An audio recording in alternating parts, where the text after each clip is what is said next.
संस्थापकाय च धर्मस्य सर्वधर्मस्वरूपिणे अवतारवरिष्ठाय रामकृष्णाय ते नमः। स्वामी विवेकानंद का लाइफ हम स्टडी कर रहे थे। ऑलरेडी वराहनगर मठ, ये जो फेज़ है स्वामी जी का, वहाँ से हमने स्टार्ट किया। इसका प्रथम चैप्टर था कि ठाकुर की महासमाधि के बाद के कुछ दिन, और द्वितीय चैप्टर था कि वराहनगर मठ का फाउंडेशन वो किस तरह से हुआ और प्रारंभ के कुछ दिन।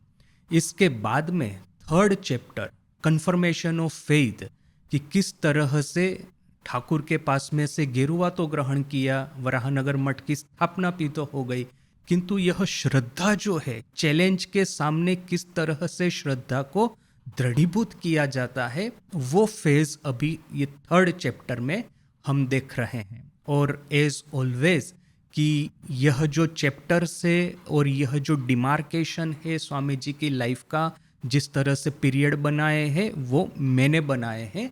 स्वामी जी की आप English biography by his eastern and western disciple, या तो फिर बंगाली बायोग्राफी बाय स्वामी गंभीरानंद जी महाराज, उसमें देखेंगे कि चैप्टर्स जिस तरह से बनाए हैं वो थोड़ा सा डिफर होता है कि किस तरह से मैंने बनाए हैं। तो with this preamble, with this पूर्व भूमिका हम प्रारंभ करते हैं।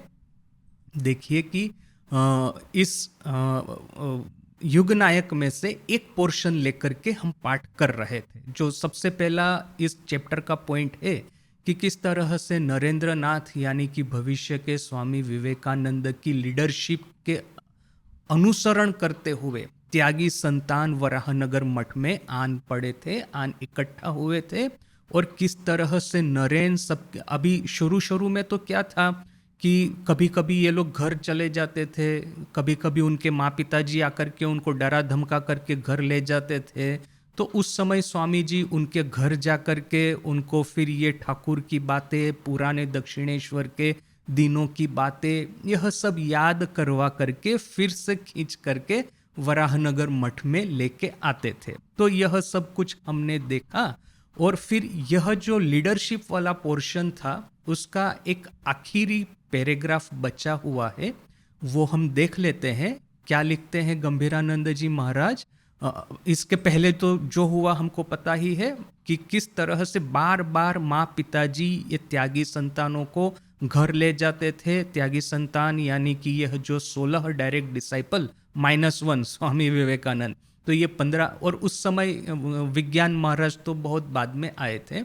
तो उन दोनों को छोड़ दे तो फिर बाकी जितने भी थे वो लोग कभी कभी आते थे, कभी कभी चले जाते थे। तो किस तरह से स्वामी जी उनको मठ में लेके आते थे। तो यहाँ पे क्योंकि बार बार ये तो संघर्ष करना पड़ता है स्वामी जी को, बार बार जा कर के उनको मनाना पड़ता है।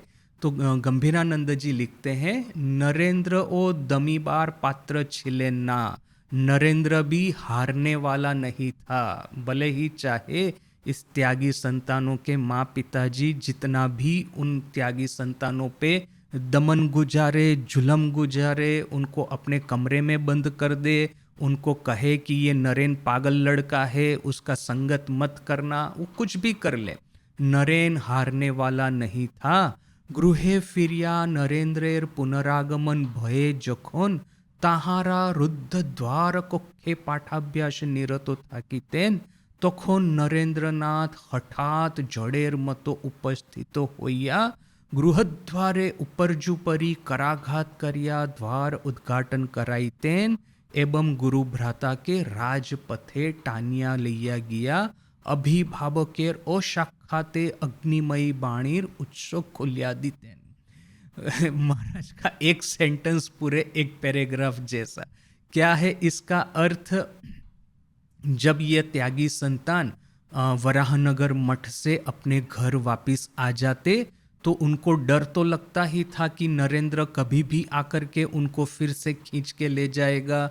तो यहाँ पे नरेंद्र का डर, तो यहाँ पे दूसरी ओर है माँ पिताजी का डर कि वे लोग कहते हैं घर में ही रहो, शादी करो, अभ्यास करो, पढ़ाई लिखाई करो वगैरह। तो नरेंद्र फिर से कहीं न आ जाए, फिर से कहीं माँ पिताजी के साथ में झगड़ा न हो जाए, इस डर से यह लड़के लोग अपने कमरे का दरवाजा बंद करके पाठाभ्यास अर्थात की विद्या में, स्टडी में जब निरत हो जाते, स्टडी में जब लग जाते, तब नरेंद्रनाथ हठात एकाएक कहां से झड़ की तरह, तूफान की तरह आकर उपस्थित होता और ये बंद दरवाजे पे जोर जोर से अपने हाथ मार करके, जोर जोर से दरवाजा खटखटा करके, कैसे भी करके दरवाजा खुलवाता और फिर इनके हाथ पकड़ करके लड़कों के, उनको ये रास्ते है, राजपथ अर्थात की रास्ता, रास्ते पे खींच के ले जाता और फिर उनके पिताजी की असाक्षात अर्थात की पिताजी की नजरों से दूर अपनी अग्निमयी वाणी से उनको पुनः उद्दीपित करता। देखिए ये सीन जो है वो थोड़ा सा समझना है, सेंटेंस बड़ा लंबा है, पढ़ने से थोड़ा कॉम्प्लिकेटेड लगता है, किंतु समझने में काफी सरल है। देखिए हजारों सालों से भारत में यह संन्यास की प्रथा चली आ रही है। संन्यास और संसार दो रास्ते हैं इस जगत में। अभी संसार के रास्ते पे ज्यादातर लोग चलते ही हैं, किंतु संन्यास का रास्ता उन लोगों के लिए है जो मुट्ठी भर जो लोग हैं, उन लोगों के लिए है कि वे लोग जन्म से ही इतने शुद्ध संस्कार लेकर के वे लोग जन्म ग्रहण करते हैं, देह धारण करते हैं कि बचपन से ही जैसे कि संसारिक वासनाओं के प्रति उनका मन लगता ही नहीं है। किंतु क्या है कि इस तरह के ये जो यंग लड़के लड़कियां होते हैं, उनको गाइडेंस देने वाले बहुत कम ही लोग होते हैं। ज़्यादातर केस में आप देखेंगे कि कोई लड़का या लड़की यंग अवस्था में यदि इस तरह की बातें करे कि हाँ मुझे शादी नहीं करनी है, हाँ मुझे पैसा कमाने में इंटरेस्ट नहीं है, हाँ मुझे ये संसार के जो ओब्लिगेशंस है उसमें ज़्यादा कोई इंटरेस्ट नहीं है, तो लोग या तो उनकी मजाक उड़ाएंगे या तो फिर उनके ऊपर में कटाक्ष का बाण फेंकेंगे या तो फिर उनको डराएंगे धमकाएंगे, कहेंगे कि अरे तुम यदि बूढ़े होगे तो तुम्हारी रक्षा कौन करेगा, तुम्हारी ट्रीटमेंट कौन करेगा। क्योंकि क्या है कि ऑब्वियसली कि जब तक आपके पेरेंट्स जीवित है तब तक तो आप एक दूसरों की संभाल लेंगे, किंतु जैसे जैसे आपकी उम्र बढ़ती जाएगी, 30, 40, 50, 60 होती जाएगी, आपके पेरेंट्स का जब निधन हो जाएगा तो फिर आपकी केयर करने वाला कौन होगा। देखिए मैं खुद मैंने जब यह सब ठीक किया कि मुझे घर छोड़ करके अभी त्याग का रास्ता अपनाना है, तो क्या है कि बहुत सारे लोग आकर के मुझे किस तरह की बातें करते थे। मेरे जो कुछ मित्र थे, काफ़ी अच्छे मित्र थे, वो आकर के मुझे कहते हैं कि अरे पगले यह सब बुढ़ापे में करना होता है, ये तुम युवानी में, ये भर युवानी में ये तुम त्याग की बातें क्यों करते हो। तो अभी मैं उनको किस मुंह से समझाऊं कि मेरे मन में क्या चल रहा है। फिर मेरे कुछ रिलेटिव्स थे, वो मुझे आकर के कहते हैं कि देखो तुम एक बात समझ लो, तुम यदि शादी नहीं करोगे तो अभी तो ठीक है, किंतु 30-40 साल की तुम्हारी उम्र होगी ना, तुम्हारा कोई भी रिलेटिव तुमको अपने घर में नहीं आने देगा। ये बात तुम याद रखना। क्योंकि क्या है कि बिना शादी किया हुआ पुरुष लोग उसको एक खतरे की दृष्टि से देखते हैं।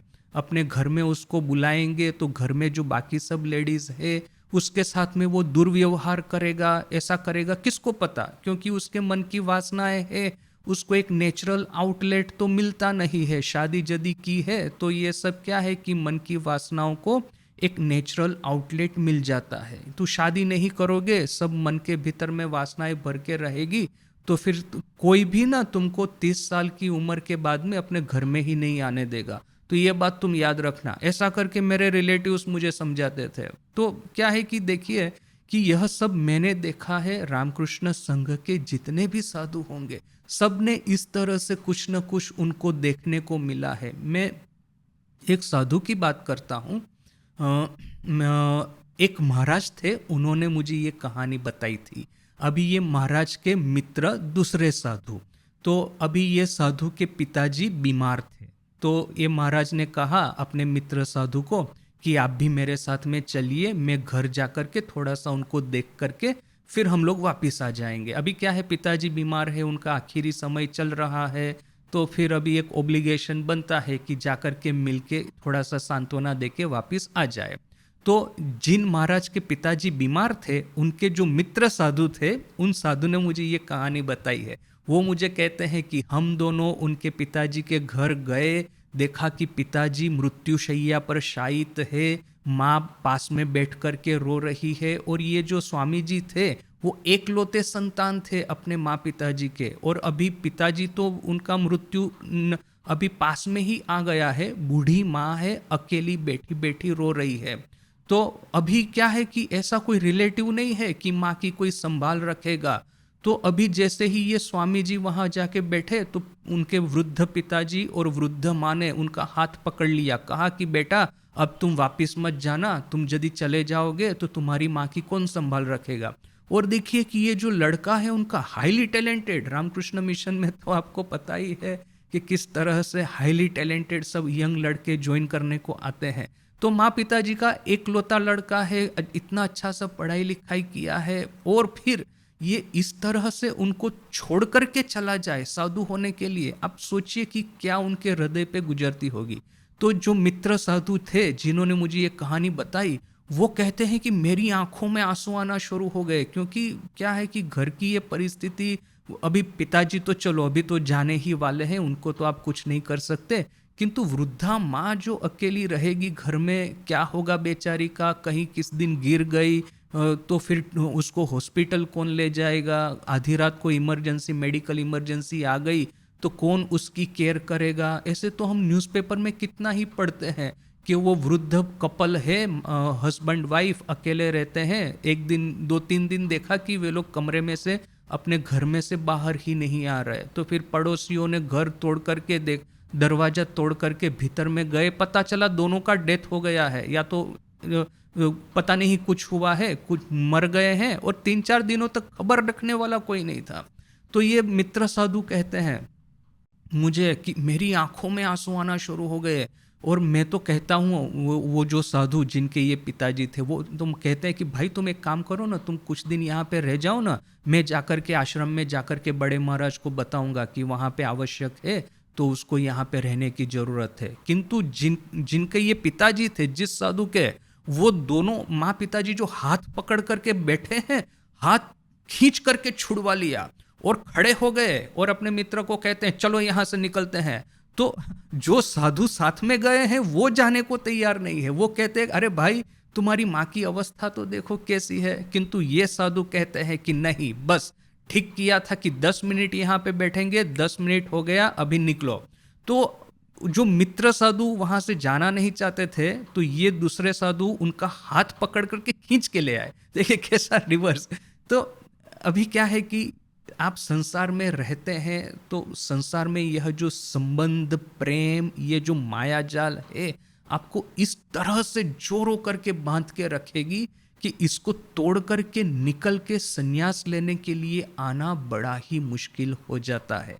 तो यहाँ पे देखिए कि यह जो श्री रामकृष्ण देव के 16 त्यागी संतान, उन लोगों ने अपना घर छोड़ा, अपने माँ पिताजी को छोड़े, किस तरह से छोड़ पाए।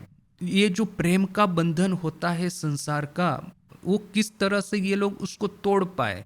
तो इस तरह से कि ठाकुर ने उनको उससे भी ज्यादा प्रेम और स्नेह दिया था। ठाकुर का जो प्रेम था, माँ शारदा का जो प्रेम था अपने त्यागी संतानों के प्रति, वो इतना अद्भुत था, इतना वो दिव्य था, इतना संसार के परे था कि उससे मोहित होकर के, आकर्षित होकर के, बिना आकर्षित हुए, बिना मोहित हुए आप रह नहीं सकते। तो इसीलिए ये देखिए कि ये त्यागी संतान, ठाकुर की महासमाधि के बाद की यह सब घटनाएं हैं कि रामकृष्ण संघ की स्थापना होने वाली है। किंतु यह स्थापना करने के लिए जो सर्वप्रथम स्टेप है कि एक आश्रम बना करके सबको इकट्ठा रहना है, वही एक सबसे बड़ा क्राइसिस का टाइम है। देखिए कि आज रामकृष्ण मिशन को 100 साल होने को आए।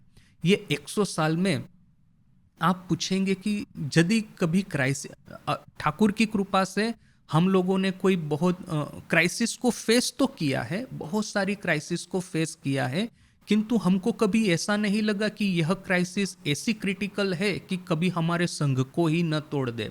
जब ये बंग भंग मूवमेंट स्टार्ट हुआ था 1902-1905 के आसपास की घटना, 1905 के आसपास की, कि ये बंगाल का डिवीजन करने वाली थी ब्रिटिश गवर्नमेंट, तो ये एकाएक ये जो रेवोल्यूशनरी जुआर जो आया, रेवोल्यूशनरी वेव जो आया बंगाल का, उस समय बहुत सारे यंग लड़के हैं वे लोग रेवोल्यूशनरी हो गए थे।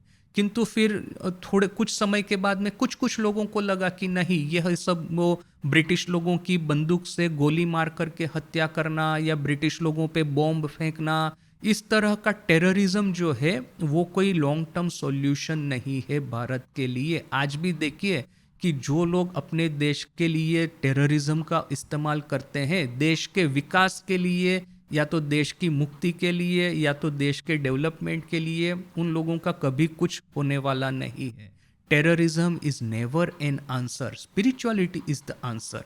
तो इस तरह के कुछ कुछ लड़के रामकृष्ण मिशन में आकर के ज्वाइन होना शुरू हुए थे। तो उस समय ब्रिटिश गवर्नमेंट की रामकृष्ण मिशन पे बहुत ही कड़ी नजर रहती थी। अपने सेंटर में ये सीआईडी के सब ऑफिसर जा जा करके सभी साधुओं को तंग किया करते थे। आपका नाम क्या है, पता क्या है, ये बताओ, ये सब चलता रहता था। तो वो एक क्राइसिस हमने देखा है, ठाकुर की कृपा से वो क्राइसिस भी टल गया।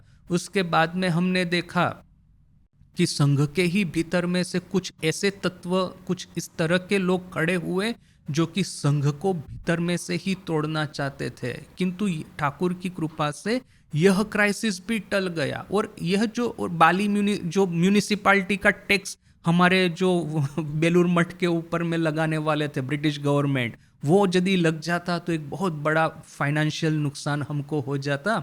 अपनी सेवा कार्य की जो ये सब एक्टिविटीज है वहीं पे रुक जाती। किंतु ठाकुर की कृपा से उससे भी हम निकल आए। ये कोई भी क्राइसिस जो है, बाद आज हम रामकृष्ण मिशन का हिस्ट्री स्टडी करते हैं, 1886 1886 में प्रथम मठ वराहनगर मठ की स्थापना हुई। ये 2025 चल रहा है, 2025। देखिए इतना जो इतिहास है, ऑलमोस्ट आपका 130 इयर्स के आसपास का ये इतिहास, 140 इयर्स का। देखिए कि ऐसी कोई भी क्राइसिस नहीं है जो कि हमको ऐसा लगा हो कि हमारे संघ को तोड़ देगी। ऐसी क्रिटिकल क्राइसिस ऐसा कभी नहीं हुआ। किंतु यह जो सर्वप्रथम जो ठाकुर की महासमाधि के बाद में ये त्यागी संतानों को इकट्ठा करके एक आश्रम में जमा करना, यह एक क्रिटिकल क्राइसिस थी। और यह क्रिटिकल क्राइसिस का सॉल्यूशन सिर्फ नरेंद्र नाथ के हाथ में था, भविष्य के स्वामी विवेकानंद।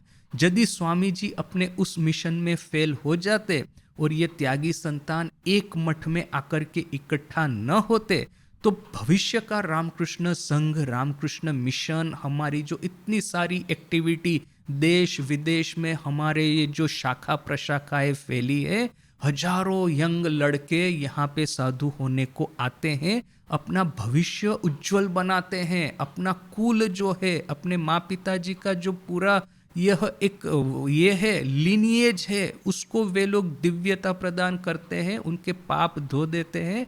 वो संभव नहीं होता। तो यहाँ पे देखिए कि यह सब बातें कि आज हमको लगता है कि अच्छा ठीक है, ठाकुर के पास में दक्षिणेश्वर में ये यंग लड़के जाते थे, ठाकुर ने उनको मेडिटेशन करना सिखाया, ब्रह्मचर्य व्रत का उनको शिक्षा दिया, और फिर ये ठाकुर की महासमाधि जब हुई तो ये लड़के लोग सब इकट्ठा आकर के रहने लगे।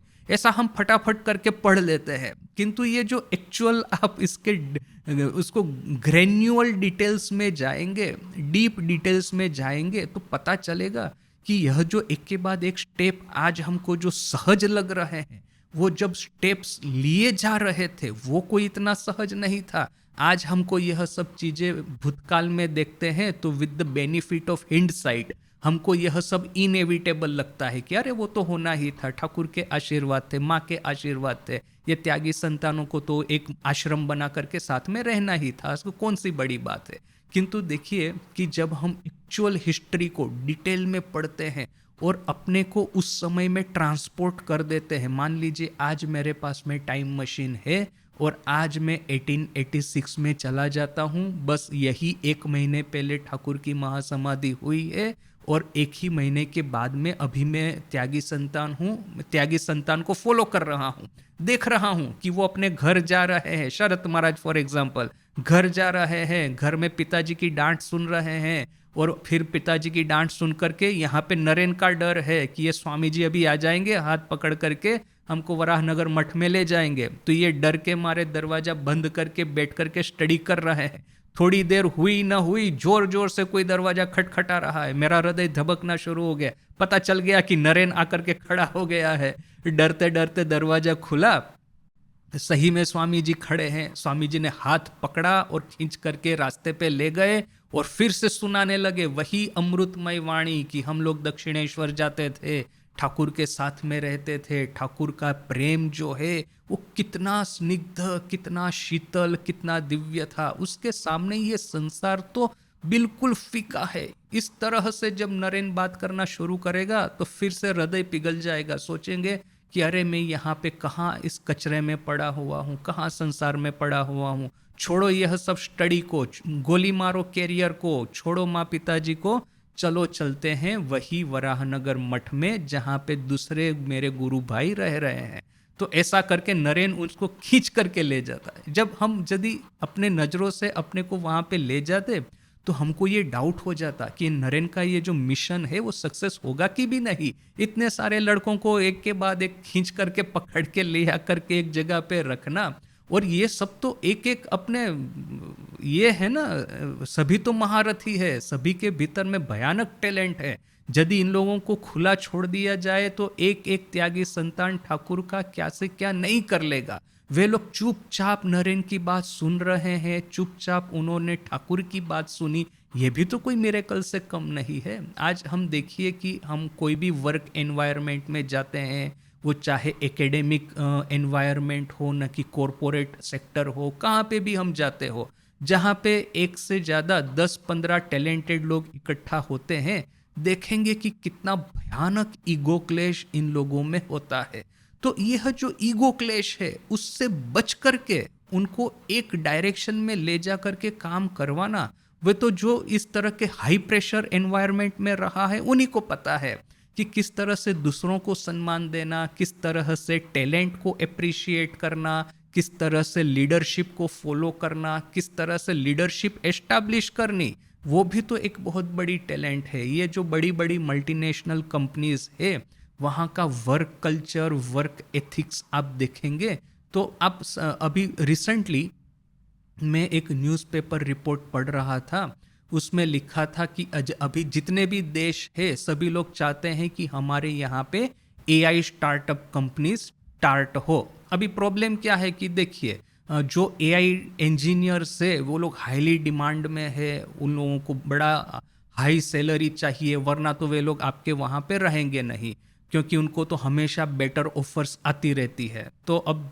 क्या है कि गल्फ कंट्रीज है, वे लोग मिलियंस ऑफ डॉलर्स सैलरी वे लोग ऑफर करते हैं, चाइना भी millions of dollar salary offer करता है। किंतु फिर भी ये जितने भी एआई इंजीनियर्स है, यूरोप भी ऑफर करता है, इंडिया की कंपनियां भी ऑफर करती है, किंतु ज़्यादातर एआई इंजीनियर्स अमेरिका में जाना प्रीफर करते हैं। क्यों?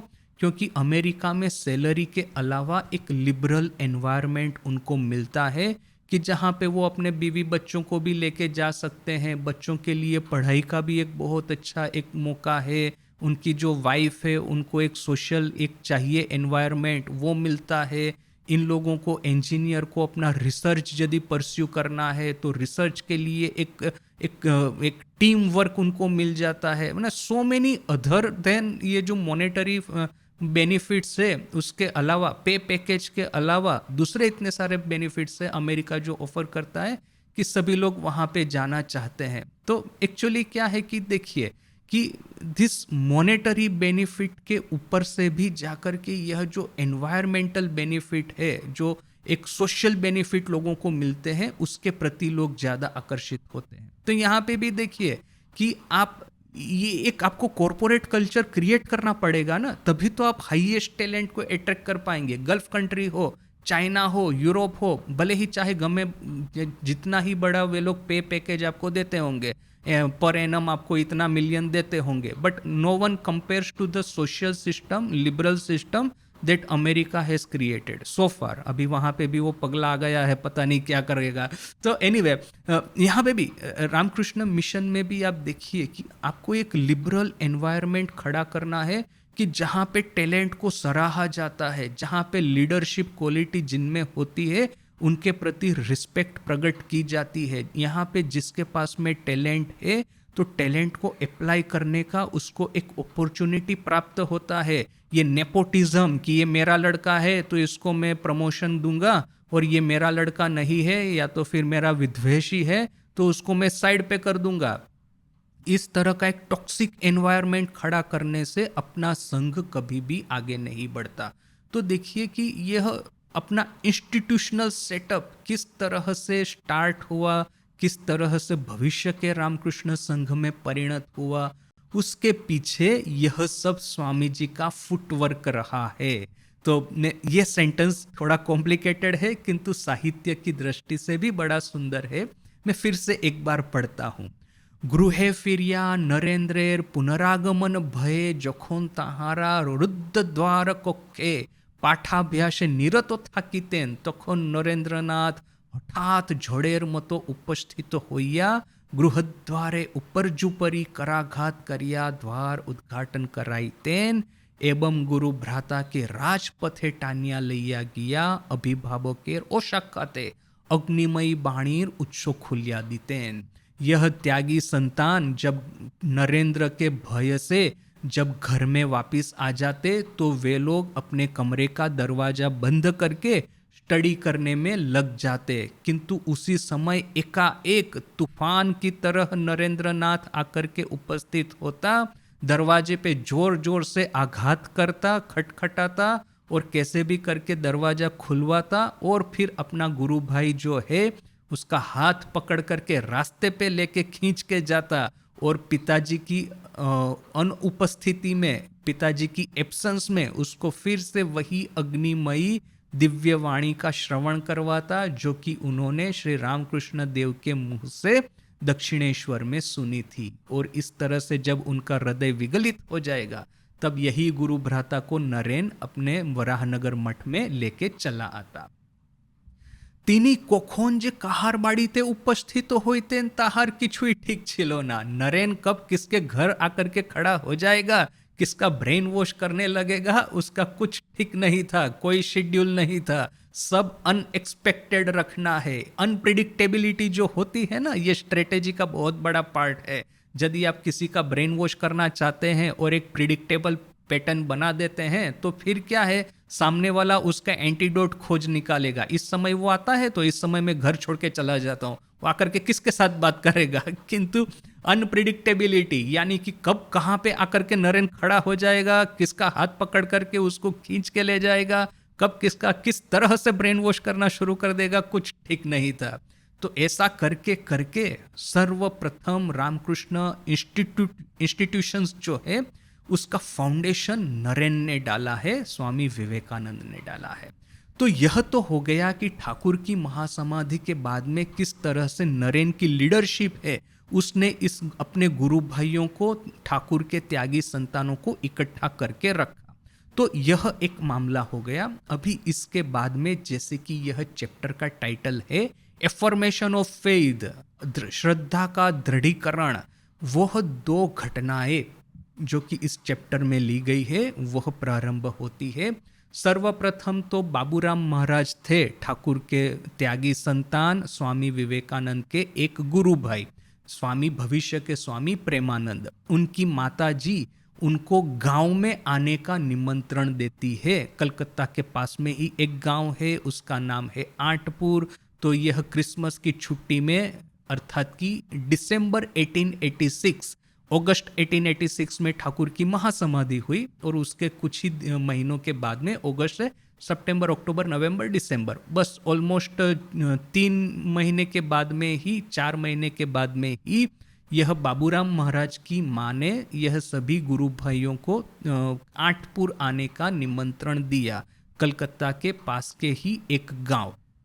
तो यह सभी त्यागी संतान आठपुर जाते हैं क्रिसमस की छुट्टी के दरमियान। अभी क्या है कि छुट्टी वगैरह उनको कॉन्सेप्ट इनके लिए तो है नहीं, स्टडी वगैरह तो ऑलमोस्ट छोड़ ही दिया है, ठीक कर ही दिया है कि मठ में रहना है, किंतु फिर क्या है कि बाकी सब लोगों के लिए तो छुट्टी का माहौल था, तो इसके लिए वे लोग छुट्टी में वहाँ पे गए।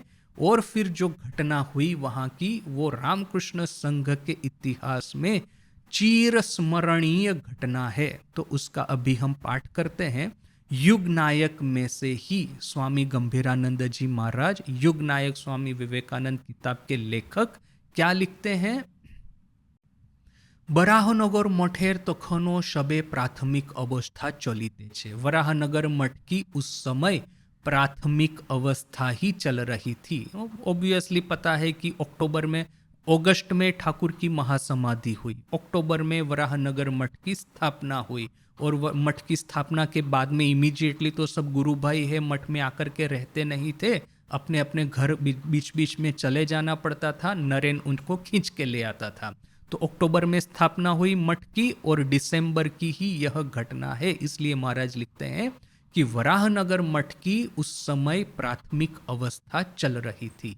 एवं त्यागी भक्तों मध्य संभवत तारक, बूढ़ो गोपाल, काली और शशि शेखाने स्थायी भावे आछेन। और त्यागी भक्तों में से संभवतः मोस्ट प्रोबेबली तारक, बूढ़ो गोपाल, काली और शशि वहाँ पे नियमित रूप से रह रहे हैं। देखिए, बूढ़ो गोपाल अर्थात कि भविष्य के स्वामी अद्वैतानंद जी, तारक अर्थात कि महापुरुष महाराज स्वामी शिवानंद रामकृष्ण संघ के द्वितीय परमाध्यक्ष, काली अर्थात स्वामी अभेदानंद, और शशि अर्थात स्वामी रामकृष्णानंद, जिन्होंने दक्षिण भारत में रामकृष्ण संघ के प्रचार का बहुत महत्वपूर्ण कार्य किया था।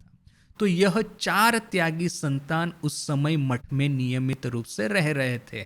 ठाकुर के 16 त्यागी संतान हमको पता है, विज्ञानानंद जी बहुत बाद में आए, ये भी हमको पता है। तो बाकी जो 15 लोग थे, तो 15 लोगों में से सिर्फ 4 ही है जो कि अभी वराहनगर मठ में नियमित रूप से रह रहे थे।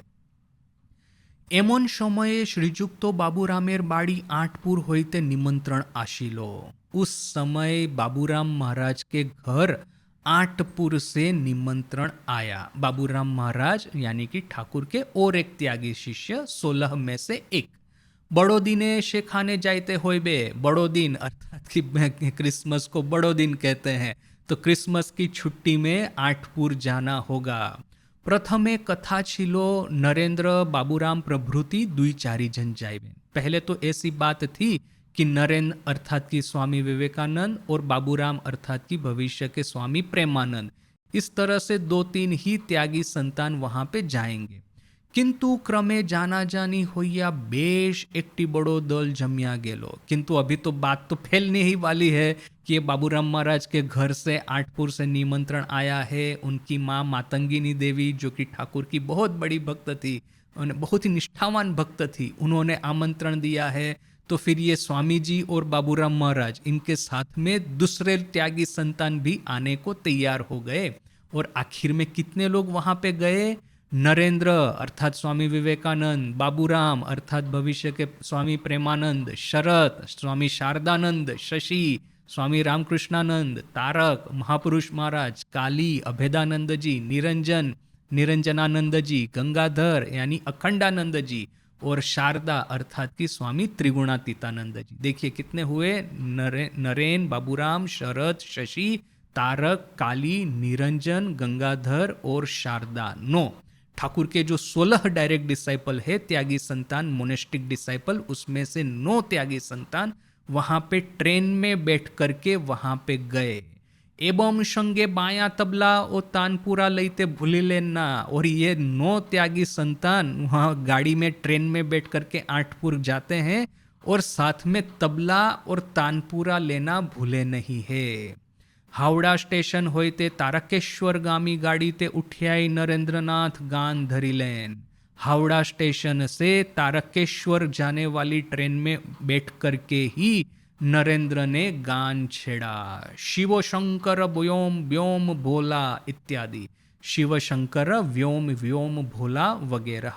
नरेन का जो गला था इतना सुमधुर नरेन गायक था कि हमको तो पता है कि मास्टर महाशय ठाकुर के कथामृत के लेखक, तो वो अपनी प्रथम मुलाकात, प्रथम न द्वितीय तृतीय मुलाकात का ही वो जो वर्णन करते हैं उसमें वो लिखते हैं कि ठाकुर के गले का तो गान उन्होंने सुना है और पता है कि इतना सुमधुर जो ईश्वर के भजन ठाकुर गाते हैं कि मन जो है संसार में से विराग होकर के, संसार में से निकल करके संपूर्ण रूप से ईश्वर में आ जाए। तो ठाकुर का तो गले का वो स्वर सुना है, किंतु उस दिन उन्होंने देखा कि संध्या का रात अंधेरा हो गया है, संध्या के बाद का समय है। ठाकुर का जो कमरा है दक्षिणेश्वर काली मंदिर में, उस कमरे के वरांडे में बाहर में ठाकुर खड़े हैं और उनके सामने नरेन है और नरेन गान गा रहा है, एक के बाद एक ईश्वरीय भजन गा रहा है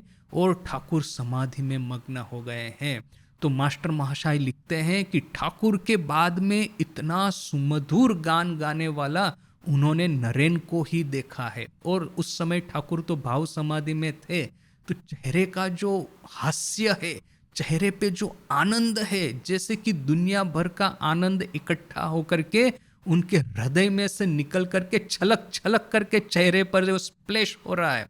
तो यह भाव समाधि और संगीत की सुमधुर छवि अपने हृदय में धारण करके मास्टर महाशय अपने घर वापिस आए। इस तरह से मास्टर महाशय वो डिस्क्रिप्शन देते हैं। तो नरेन जब गान गाता है, ईश्वरीय भजन गाता है, तो जैसे कि देवता स्वयं उनको सुनने के लिए, श्रवण करने के लिए स्वर्ग छोड़ करके पृथ्वी पे उपस्थित हो जाते हैं। तो वही नरेन इतना सुमधुर कंठ से गाड़ी में ही गान चालू कर दिया, शिव शंकर व्योम व्योम भोला वगैरह। এই ভাবে সমস্ত পথটি গীত বাদ্য ও আনন্দ রোলে মুখরিত করিয়া তাহারা हरिपाल स्टेशने नामिलेन। इस तरह से ये संपूर्ण ट्रेन जर्नी जो थी, समस्त पथ था, वो गीत वाद्य और आनंद के रोल से मुखरित करके, आनंद से परिपूर्ण करके वह लोग हरिपाल स्टेशन पे पहुंचे एवं सेखाने होते 8 माइल पथ घोड़ार गाड़ी ते चोड़िया संधार पूर्वे 8 पूरे पहुंचिलेन। और वहां से हरिपाल स्टेशन से घोड़ा गाड़ी में बैठ करके 8 माइल दूसरा पथ था, उसमें वो घोड़ा गाड़ी में बिता करके आखिर में संध्या के पहले 8पुर में पहुंचे। ताहा दिग के पाइया बाबूरामेर माता श्रीजुक्ता मातंगिनी देवी आनंदे आत्महारा होइलेन। उनको प्राप्त करके बाबूराम की माताजी श्रीजुक्ता मातंगिनी देवी आनंद से आत्महारा हो गई, आनंद से भरपूर हो गई। ओ शकल के पुत्रवत ग्रहण पूर्वक आहार और शयनादिर शुभ व्यवस्था करिया दिलेन। वो सबको अपने पुत्र की तरह ग्रहण किया और सबके लिए आहार और शयन की सुंदर व्यवस्था कर दी। जमीदार गृहे लोकजनेर अभाव ना थाकिले ओ इहादेर आदर जतनेर भार तेनी स्वहस्ते तुल्या लैलेन। जमींदार के घर में काम करने के लिए लोगों का कोई अभाव नहीं था, इसके बावजूद यह ठाकुर के त्यागी संतानों के आदर और यत्न करने का जिम्मा उन्होंने अपने हाथों में ले लिया। देखिए, ये छोटे से 2 सेंटेंस है, इन 2 सेंटेंस में कितना सब कुछ आ जाता है। आध्यात्मिक जीवन जो है, ये आध्यात्मिक जीवन में सिर्फ यह बात नहीं है कि हम लोग अपनी ईश्वर के प्रति आकर्षण की यह जो यात्रा है उसको पार करें, इसके अलावा भी इसके बहुत सारे फैक्टर्स हैं। हमने ऑलरेडी देखा कि ठाकुर माँ स्वामी जी, श्री रामकृष्ण, माँ शारदा, स्वामी विवेकानंद, इन तीनों, यह 3 जो है वो हमारी ये जो रामकृष्ण भावधारा है उसके केंद्र में यह 3 विराजमान है। और ये तीनों, ये ह्यूमन लाइफ जो है, ये ह्यूमैनिटी जो है, ह्यूमन स्पीसीज जो है, उसके 3 इंपॉर्टेंट एस्पेक्ट को रिप्रेजेंट करते हैं। श्री रामकृष्ण है ही represents an individuals journey towards spirituality. एक मनुष्य उसकी ईश्वर के प्रति, आत्मज्ञान के प्रति, ब्रह्म ज्ञान के प्रति, निर्वाण के प्रति, आत्म साक्षात्कार के प्रति, जो भी शब्द आप यूज करना चाहे, उसके प्रति जो उसकी यात्रा है इंडिविजुअल की, वो रिप्रेजेंट करते हैं श्री रामकृष्ण। कम्युनिटी लाइफ है, इट इज रिप्रेजेंटेड बाय माँ शारदा। क्योंकि देखिए कि हम लोग तो अकेले रहने वाले नहीं है इस जगत में, हम लोगों को हमेशा कम्युनिटी में ही रहना है। इवन हम लोग जो लोगों ने संन्यास ले लिया है, हम लोग भी आश्रम में एक कम्युनिटी में रहते हैं। तो कम्युनिटी लाइफ है, किस तरह से लीड किया जाए उसका सबसे बड़ा उदाहरण है माँ शारदा। देखिए माँ के जीवन की बातें तो हमने बहुत पढ़ी कि किस तरह से घर में रहा जाए, परिवारजनों के साथ में रहा जाए, किस तरह से समाज में रहा जाए। किंतु माँ ने जो वो आदर्श स्थापित किया है ना, वो इतना उच्च आदर्श है कि कभी कभी हम डर जाते हैं पढ़ करके, सुन करके, कि क्या हम उस आदर्श को पहुंच भी पाएंगे कि नहीं। देखिए कि माँ के जीवन के आखिरी दिन चल रहे थे। ये 1920, माँ की महासमाधि हुई 1920 में, तो यह 1920 के आसपास की ही घटना है। हमको पता है कि माँ शारदा देवी राधु को अपनी पुत्री की तरह उसका जतन करके उसको बड़ी कर रही थी। जब ठाकुर की महासमाधि हुई और माँ ने सोचा कि मैं किस तरह इस संसार में रह पाऊंगी, किस तरह से, ठाकुर ने तो कहा है कि मैंने और क्या किया है, तुमको इससे भी और कहीं बहुत कुछ ज्यादा आगे करना है। तो माँ यह सोच रही थी कि मैं किस तरह से किंतु रहूं इस संसार में, इस पृथ्वी पे। ठाकुर तो चले गए, प्राण के देवता तो चले गए, जिनके साथ में उन्होंने अपना जीवन सर्वस्व जिनको की समर्पित कर दिया था, वो तो चले गए। अभी मैं किस तरह पृथ्वी पे रहूं, किस तरह से पृथ्वी के निवासियों का आध्यात्मिक कल्याण करूं। वो बात जब माँ के मन में चल रही थी, उस समय ठाकुर ने, ये जो उनके भाई की पत्नी ने, माँ के भाई की पत्नी ने राधु को जन्म दिया। और राधु वो पागली मामी, वही पागली मामी, वो पागली मामी सही में पागल थी, अपनी लड़की की संभाल नहीं रख पाती थी। तो माँ ने उस लड़की को अर्थात राधु को अपनी खुद की लड़की के रूप में बड़ा करने का जिम्मा लिया। और उसी समय ठाकुर प्रकट होकर कहते हैं कि यही है योग माया और उसका आश्रय लेके रहो। यानी कि माँ का संसार के प्रति एक माया का आकर्षण होना चाहिए। माया का सब यदि रास्ता टूट गया, माया के यदि सभी बंधन टूट गए, तो फिर माँ संसार में नहीं रह पाएगी, पृथ्वी पे नहीं रह पाएगी। जो वैकुंठ लोक है, जहाँ पे कि माँ का सही स्वरूप, वहाँ पे वो माँ चली जाएगी। तो यह राधु के प्रति माया का आश्रय रख करके माँ ने जीवन धारण किया है। तो वो 1900 साल की घटना है कि जबकि राधु का जन्म हुआ था, तब से लेकर के माँ राधु को अपनी बच्ची की तरह ही बड़ी कर रही थी। किंतु यह बात है 1920 की। राधु की उम्र ऑलमोस्ट 20 साल की हो गई है, राधु की शादी भी हो गई है, राधु का बच्चे का जन्म भी हो गया है। किंतु जिस तरह से राधु की माँ पागल थी, तो वैसे ही राधु के भीतर में, राधु अर्थात राधा रानी, माँ उसको प्रेम से राधु करके पुकारती थी। तो ये राधु के भीतर में भी अपनी माँ का पागलपन का कुछ न कुछ असर शायद आ गया होगा।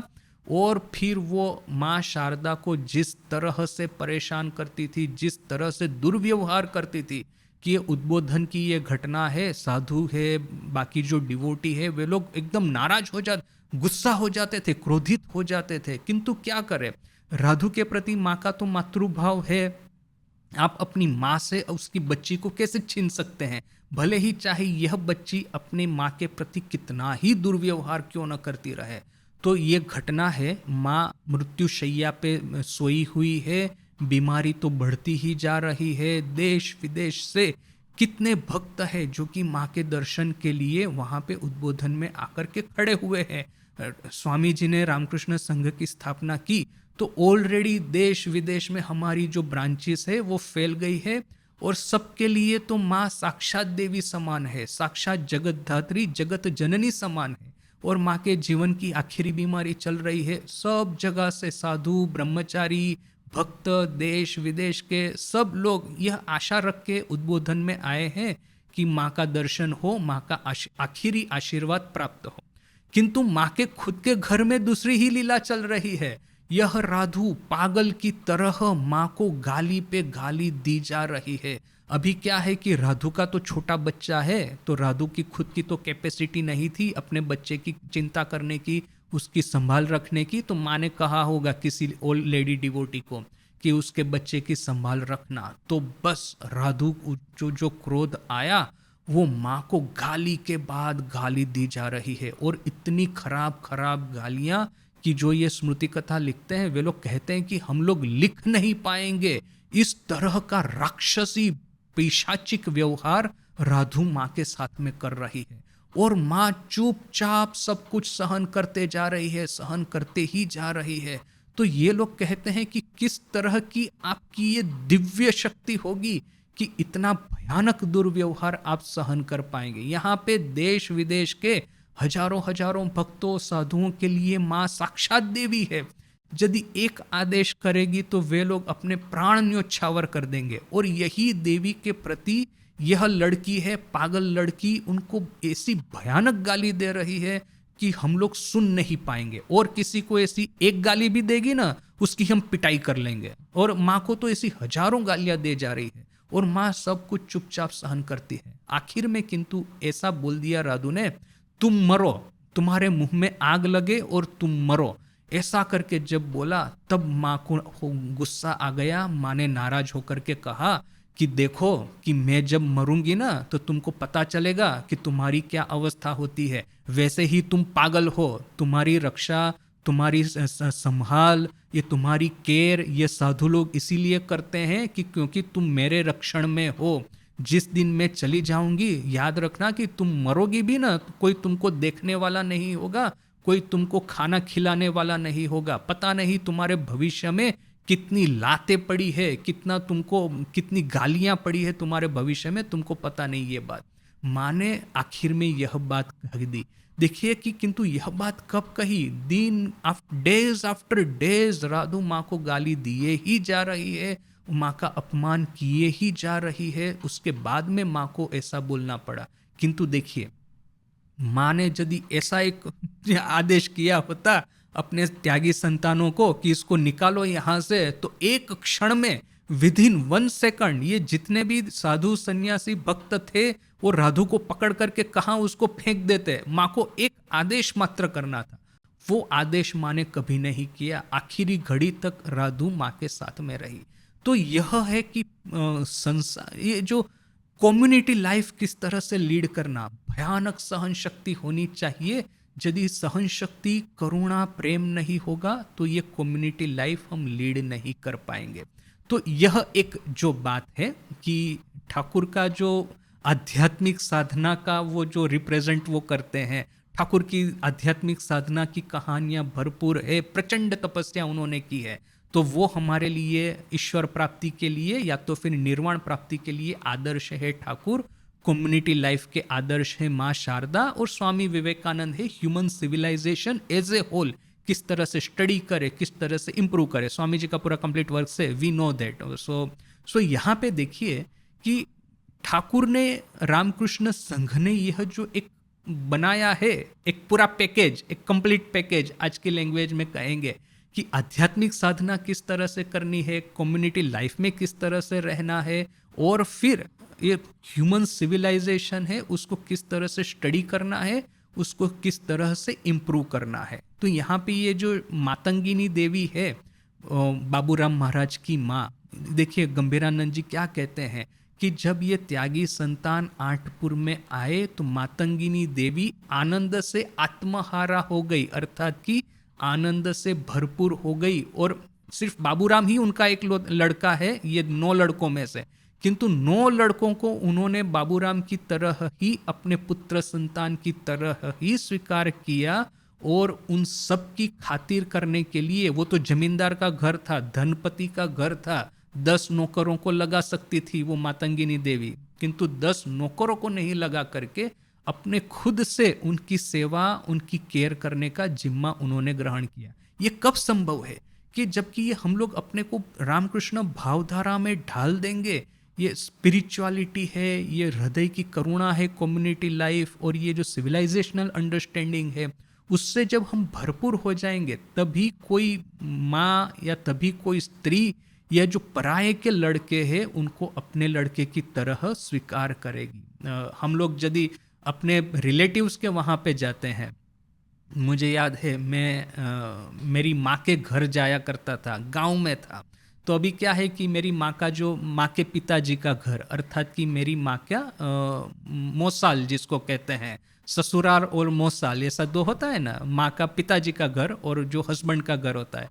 तो मेरे माँ के पिताजी के घर में छुट्टियों में जाया करता था, तो मेरी माँ की माँ वो हमको देख करके, मैं था और फिर हम मेरे जैसे 3-4 लड़के थे, हमको देख करके इतनी आनंद से आत्महारा, यह जो लिखा है ना कि आनंद से आत्महारा, वही ये जो आंटपुर गांव में जाते हैं, मैं भी गांव में जाता था, मेरी माँ की माँ मेरी नानी वो देख करके इतनी आनंद से आत्महारा हो जाती, अपने हाथों से खाना बना के खिलाती, अपने हाथों से जतन करती। किंतु वो क्यों करती? क्योंकि मैं हूं उनकी लड़की का पुत्र। इसलिए अभी मैं और किसी के घर जाऊंगा तो थोड़ी ना मुझे इस तरह से इतना जतन करके और कोई जो है स्त्री, वृद्धा स्त्री, मुझे इस तरह से अपने पोते की तरह ग्रहण करेगी।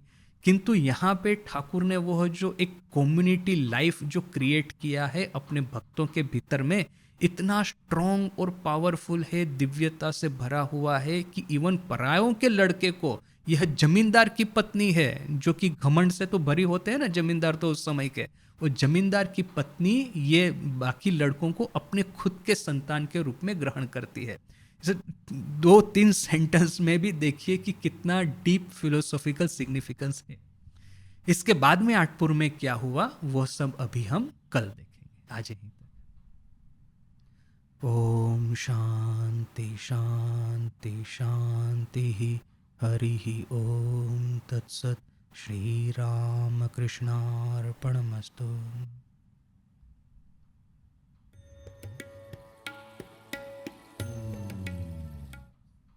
वो ठाकुर बीच बीच में जो नॉनवेज बातें करते हैं ना, उसमें से एक कहते हैं, आमी यदि दाड़िए मुतवो तोरा घूरे घूरे मुतवी। मैं यदि खड़े खड़े मुतूंगा, पेशाब करूंगा, तो तुम लोग घूमते घूमते पेशाब करोगे।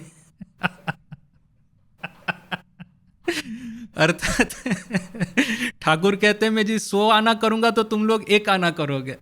यानी कि माँ ने जो आदर्श दिखा दिया है उसका यदि 1% भी हम लोग कर पाए तो हमारा जीवन धन्य है ना। माँ का तो अनुकरण करना तो असंभव है, माँ के लेवल पे जाना भी असंभव है, किंतु क्या है, इन्होंने एक आदर्श दिखा दिया है। So we have to reach that आदर्श यथासंभव, यथाशक्ति। हाँ, of course no, of course not. अब देखिए कि भारत को साधु बनाने का 2 लोगों ने ट्राई किया। बुद्ध ने ट्राई किया तो 1000 साल की गुलामी आ गई, मैंने देश को साधु बनाने का। गांधी जी ने ट्राई किया तो भारत के पार्टीशन हो गए, राइट। तो वो देश को तो साधु नहीं होना है ना। देश पे आक्रमण होता है तो उसका मुंह तोड़ जवाब देना है। गीता क्या है, रामायण क्या है, बहुत सारे लोग बोलते हैं। मैंने ये आश्चर्य की बात होगी, मैंने सुना है, कहते हैं कि असली राम रामायण के नहीं है, योग वाशिष्ठ के हैं। असली कृष्ण वो महाभारत के कुरुक्षेत्र वाले नहीं है, वो वृंदावन वाले भागवत के हैं। अरे भाई, वो भागवत के कृष्ण भी कृष्ण है और कुरुक्षेत्र के कृष्ण भी कृष्ण है। वो योग वाशिष्ठ के राम भी राम है और वो रावण का संहार करने वाले राम भी राम है। ये तो अपनी ट्रेडिशन है, उसको छोड़ करके कहाँ वो पागलपन चालू कर दे रहे हो। अब देखिए, ठाकुर को वो जो हलदार जिसने कि सोचा कि ठाकुर वो मथुर बाबू का प्रिय पात्र होने के लिए ये सब नौटंकी करते हैं, तो ठाकुर को लातों से मारा। तो ठाकुर कहते हैं कि नहीं, उसको छोड़ दो, उसको क्षमा कर दो। अभी यही बात स्वामी जी, या तो फिर अब महावीर हनुमान का ही उदाहरण ले लीजिए ना, कि माँ वो सीता का अपहरण करके रावण ले गया, तो जाकर के रावण का वो जो राजमहल है, उसकी जो नगरी है, उसको जला के वापिस आ गया, तब उसको थोड़ी ना छोड़ना है। यानी वो जो इंडिविजुअल केस में ठीक है, वो कम्युनिटी लाइफ में डिफरेंट हो जाता है, सिविलाइजेशनल लेवल पे बिल्कुल अलग हो जाता है। देखिए कि ऑन देयर ओन वे प्रत्येक ठाकुरमा स्वामी जी ने तीनों को रिप्रेजेंट किया है। ऐसा नहीं है कि ये एक्सक्लूसिव स्पिरिचुअल या एक्सक्लूसिव कम्युनिटी। आप एक एक को भी स्टडी करेंगे ना, आपको होल वो कंप्लीट स्पेक्ट्रम देखने को मिलेगा। बस ये थे कि थोड़ा सा प्रॉपर स्टडी करना पड़ेगा। अब माँ के जीवन में ही देख लीजिए, सुंदर मैंने देखिए किस तरह से ऑपोजिट घटनाएं चलती है, किस तरह से माँ कॉन्टेक्स्ट गियर चेंज करती है, हमको पता नहीं चलता, थोड़ा सा स्टडी करने से पता चले माँ गियर चेंज कर रही है। एक घटना, सुंदर घटना कि ये वरदा महाराज, वो अभी क्या है, वो वहाँ से आए हैं ना, ग्वालपाड़ा, स्वदेशी स्वदेशी मन में घूम रहा है। तो अभी ये राधू माकू, ये माँ के साथ में जो रहती थी, कहा कि हमारे लिए नए वस्त्र लेके आओ, तो इन्होंने स्वदेशी मिल के वस्त्र लेकर के गए। तो वे दोनों नाराज हो गई कि इस अभी क्या है, मोटा खद्दर का कापड़ होता है, तो ऐसा नहीं, वो पतला वाला, वो मैंने स्मूथ सिल्क जैसा चाहिए, कॉटन का। तो वरदा महाराज नाराज होके बोलते हैं, अरे वो तो विदेशी मिल का कपड़ा है, वो थोड़ी ना पहना जाता है, स्वदेशी पहनो, ऐसा बोल के उनको डांट रहा है। तब माँ कहती है कि अरे बेटा, उनको जो चाहिए ले दो ना, उसमें स्वदेशी विदेशी का क्या बात है। ऐसा कहने के बाद में माँ कहती है, ओराओ तो अमार छेले, माने ये जो ब्रिटिश लोग हैं वो भी तो मेरे संतान है, उसमें इस तरह का तुम क्यों भेद करते हो, ये स्वदेशी है विदेशी है। और ऐसा कहने के बाद में महाराज खुद लिखते हैं, वरदा महाराज खुद लिखते हैं, इसके बाद में जब इस तरह से मिल से कोई कपड़ा लाना है या इन लड़कियों के लिए कुछ लेके आना है, तो माँ मुझे नहीं कहती थी और किसी को कहती थी, यानी कि उनकी भावना को ठेस न पहुंचे। क्यों, वरदा महाराज भी तो कम नहीं है ना, माँ के साथ में रह के ये तो गियर चेंज करना ये लोग भी सीख गए हैं। तो वो कहते हैं कि कुछ समय के बाद में ये राधू माकू नलिनी, उनका मन समझ करके उनकी इच्छा के अनुसार वो परचेस करना, वो मेरा ऐसा सुंदर ऐसा हो गया था कि सब लोग कुछ भी परचेस करना है तो मेरे थ्रू करवाते थे। यानी देखिए, अभी जो पक्के स्वदेशी वाले हैं वो अभी विदेशी मिल का कपड़ा इन लोगों के लिए खरीदते हैं। तो ये तो माँ का एक स्वरूप हुआ। दूसरा स्वरूप कि जयराम बाटी के पास के ही गांव में से एक रेवोल्यूशनरी, एक क्रांतिकारी था, वो पकड़ में नहीं आ रहा था। तो पुलिस वालों ने क्या किया, उसकी गर्भवती पत्नी और उनकी बहन दोनों को पकड़ करके रास्ते से चला करके वो पुलिस स्टेशन ले गए। अभी उस समय की जैसा था, स्त्रियों के लिए वो चेहरा छुपाना, वो पालकी में जाना वगैरह, लोगों के सामने नहीं आना। तो जब बाजार में से चला करके उनको अपमान करके पुलिस स्टेशन ले गए, दो लेडीज को, इनोसेंट लेडीज को, तब माँ का जो क्रोध है ऐसा भभूक उठा। माँ ने चिल्ला करके कहा कि वहां पे कोई लड़का नहीं था, मर्द नहीं था, जो कि पुलिस वाले को दो चांटा मार के लड़कियों को छुड़ा के ले आता। अच्छा, ये तो माँ का रुद्र स्वरूप, सब लोग डर गए। उसके बाद में शाम को खबर आया कि दोनों इनोसेंट लेडीज को छोड़ दिया है, तो वहां पे मामला खत्म हुआ। रात की बात है, जो मैंने की फ्रेज जो है, पंच लाइन जो है, रात को माँ के त्यागी संतान माँ के साथ में बैठे हुए हैं। उस समय माँ कहती है कि देखो, ये विक्टोरिया का पुण्य जितने दिन चला उतने दिन ये ब्रिटिश शासन चला भारत में, किंतु अभी उसका पुण्य खत्म हो गया है और ब्रिटिश शासन यहाँ से जाएगा। सही में कि इस घटना के कुछ ही समय बाद में भारत में ये जो फ्रीडम मूवमेंट स्टार्ट हुआ और ये फिर ब्रिटिश लोगों को जाना पड़ा। यानी कि माँ भी ऐसे गियर चेंज करती है कि जहाँ पे वो अपने बच्चों के रूप में उनको लेती है, वहाँ पे उनके प्रति पूरी सहानुभूति, स्वदेशी विदेशी वाली बात नहीं चलेगी वहाँ पे। किंतु जब भारत की अस्मिता पे आघात होता है तो फिर नहीं, अभी तुम लोग निकलो यहाँ से। अब अपने कोई भी आश्रम में जाएंगे ना, देखेंगे कि भक्तों के बीच में जो एक सौहार्द प्रकट होता है। कोई कोई भक्त कहते हैं कि महाराज जी, अभी हमारे रिलेटिव्स के साथ में बात करना, उनके घर जाना अभी हमको अच्छा ही नहीं लगता है, हम लोग तो आश्रम में ही बैठे रहते हैं, दिन भर आश्रम का ही काम करते हैं, आश्रम के साधु ही अभी अपने हो गए हैं, आश्रम के भक्ति अभी अपने हो गए हैं। अपने वो जो ठाकुर वो रामलाल के बारे में कहते हैं ना कि अपने हुए पराए, पराए हुए अपने, आपनार होलो पर, पर होलो आपनार। तो बिल्कुल रामकृष्ण संघ में ये मैं ठाकुर ने बस यही एक स्टेटमेंट ही दिया है कि आखिरी समय में कि वैसे बहुत सारी घटनाएं हो चुकी थी बाय दैट टाइम, कि ठाकुर जब रामलाल को कहते हैं कि तुम अपनी खुड़ी की संभाल रखना, अपनी चाची की यानी कि माँ शारदा की, तो रामलाल कहता है कि उनको जहाँ पे रहना है वो रहे। तो ठाकुर नाराज हो गए, समझ गए कि उसके मन का भाव क्या है, तो बोला कि तुम पुरुष हुए क्यों हो, तुम मर्द मानुष हुए क्यों हो, अपने घर की स्त्रियों की यदि संभाल नहीं रखोगे। तो ठाकुर को पता चल गया था। तो ठाकुर, और फिर माँ की संभाल रखने वाले कौन थे जिसके पर ठाकुर को सही भरोसा रहता, तो यही सब त्यागी संतान। यानी कि दो तरह से, एक तो उनकी खुद की सेवा तो ये लोग कर ही रहे हैं, मच बेटर देन रामलाल, किंतु उनका जो सबसे बड़ा जो टेंशन था आखिरी समय में, यदि एक रिस्पॉन्सिबिलिटी रहा होगा तो माँ के प्रति रहा होगा। और उनको स्पष्ट रूप से समझ आ गया था कि रामलाल जो है माँ की संभाल नहीं रखने वाला है, माँ की संभाल रखने वाले ये त्यागी संतान ही है। सो इसे ठाकुर कहते हैं कि आपनार होलो पर होलो आपनार। मेरे थे वो पराये हो गए, पराये है अपने हो गए।